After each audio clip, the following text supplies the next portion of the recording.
미가서 1장 말씀입니다. 유다의 왕들 요담과 아하스와 히스기야 시대에 모레셋 사람 미가에게 임한 여호와의 말씀 곧 사마리아와 예루살렘에 관한 묵시라. 백성들아 너희는 다 들을지어다. 땅과 거기에 있는 모든 것들아 자세히 들을지어다. 주 여호와께서 너희에게 대하여 증언하시되 곧 주께서 성전에서 그리하실 것이니라. 여호와께서 그의 처소에서 나오시고 강림하사 땅의 높은 곳을 밟으실 것이라. 그 아래에서 산들이 높고 골짜기들이 갈라지기를 불 앞에 밀초 같고 비탈로 쏟아지는 물 같을 것이니 이는 다 야곱의 허물로 말미암음이요 이스라엘 족속의 죄로 말미암음이라. 야곱의 허물이 무엇이냐? 사마리아가 아니냐? 유다의 산당이 무엇이냐? 예루살렘이 아니냐?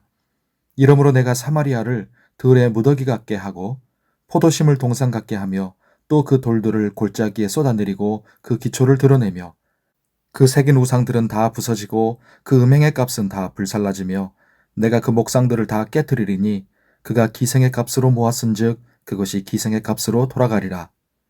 이러므로 내가 애통하며 애곡하고 벌거벗은 몸으로 행하며 들깨같이 애곡하고 타조같이 애통하리니 이는 그 상처는 고칠 수 없고 그것이 유다까지도 이르고 내 백성의 성문 곧 예루살렘에도 미쳤음이니라. 가드에 알리지 말며 도무지 울지 말지어다. 내가 베들레아 브레아에서 티끌에 굴렀도다. 사빌 주민아 너는 벗은 몸에 수치를 무릅쓰고 나갈지어다. 사안한 주민은 나오지 못하고 베데셀이 애곡하여 너희에게 의지할 곳이 없게 하리라. 마롯 주민이 근심 중에 복을 바라니 이는 재앙이 여호와께로 말미암아 예루살렘 성문에 임함이니라. 라기스 주민아 너는 준마의 병거를 메울지어다. 라기스는 딸 시온의 죄의 근본이니 이는 이스라엘의 허물이 내게서 보였음이니라. 이러므로 너는 가드 모레셋에 작별하는 예물을 줄지어다.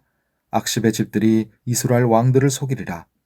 마레사 주민아 내가 장차 너를 소유할 자로 내게 이르게 하리니 이스라엘의 영광이 아둘람까지 이를 것이라.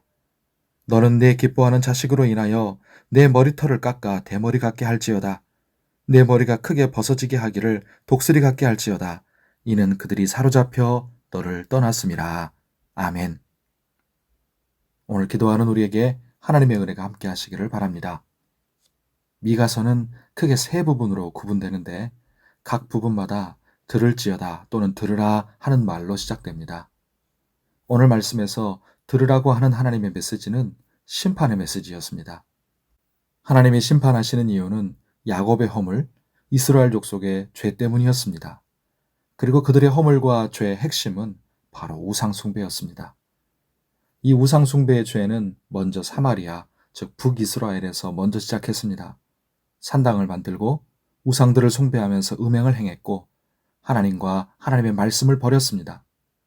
그런데 예루살렘, 즉 남유다가 그런 죄악을 그들에게서 배워서 역시 산당을 세우고 우상을 숭배했습니다. 하나님은 먼저 사마리아와 북이스라엘을 심판하셔서 아무것도 없는 폐허가 되게 하시고 모든 우상들을 부숴버리시겠다고 말씀하십니다. 그러면 우상 숭배의 죄로 심판받아 철저히 멸망한 북이스라엘을 보고 정신을 차렸어야 할 텐데 같은 죄를 짓고 있는 남유다는 그 결과가 뻔히 예상됨에도 불구하고 돌이키지 않았습니다. 하나님의 심판은 북이스라엘에서 끝나지 않습니다. 죄악으로 상처가 너무 깊어져서 치료할 수 없을 지경이 된 예루살렘과 남유다에도 하나님의 심판이 임할 것입니다. 거짓 선지자들은 가짜 뉴스를 퍼뜨렸습니다. 상처가 별로 심각하지 않다. 우리는 선민이니 심판은 없을 것이다. 아수르를 물리칠 것이다. 하지만 하나님이 보내신 선지자들은 다 미가처럼 말했습니다. 미가는 벌거벗은 몸으로 들깨처럼 부르짖고 애통하면서 죄악으로 인한 상처는 고칠 수 없고 무서운 심판이 닥쳐올 것이라고 외쳤습니다. 미가 선지자는 남유다의 성읍들을 하나하나 열거하면서 유다에 임할 하나님의 심판의 무서운 모습을 상기시킵니다. 이제 유다 백성들이 할 일은 하나뿐입니다. 죄인이 애통하고 회개할 때 하듯이 머리털을 대머리처럼 밀고 우는 것입니다. 유다에 임할 심판의 재앙 때문에요. 성도 여러분, 환자에게 깊은 상처가 있을 때 좋은 의사는 감추지 않습니다. 제대로 진단하고 제대로 말해주고 제대로 치료할 것입니다. 환자가 할 일은 좋은 의사의 말을 거부하지 않고 순종하여 듣고 의지하여 맡기는 것입니다. 하나님은 우리에게, 모든 죄인들에게 좋은 의사이십니다. 하나님이 들려주시는 말씀과 복음은 얄팍한 위로만 주지 않습니다. 인간의 죄와 허물을 감추지 않고 드러냅니다. 제대로 진단하여 치명적인 죄와 비참한 상태, 그로 인해 맞게 될 결과인 하나님의 진노와 심판을 제대로 말해줍니다. 하지만 그것은 죄인을 제대로 치료하여 살리시기 위해서, 구원의 소망을 주시기 위해서입니다.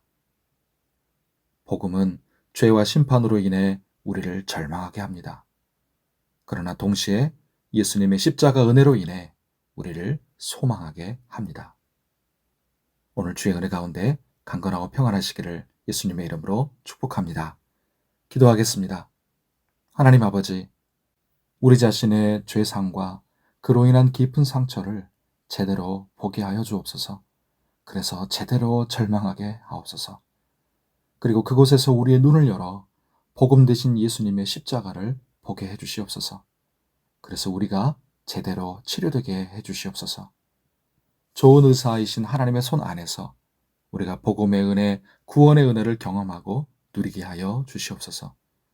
항상 주님의 말씀 속에서 우리 자신을 보고 하나님이 준비하신 복음의 은혜를 날마다 풍성하게 경험하게 해 주시옵소서.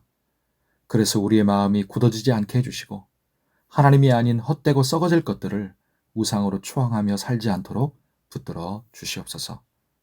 오늘도 우리를 영육간에 건강하고 안전하게 하시고 환우들을 치료하여 주시며 우리의 바쁘고 분주한 일정 속에 지치고 피곤하지 않도록 붙잡아 주시고 땀 흘리고 수고하는 모든 것들이 복이 되게 도와주시옵소서.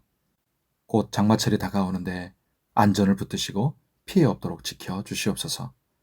우리나라도 주께서 불쌍히 여기시고 위기에서 속히 벗어나게 하시며 이 땅의 모든 성도들과 교회들도 하나님의 나라와 의를 위한 신앙으로 다시 바로 세워지고 회복되게 하여 주시옵소서. 오늘도 간절히 올려드리는 우리의 기도를 들으시고 은혜를 베풀어 주시옵소서. 예수님의 이름으로 기도하옵나이다. 아멘.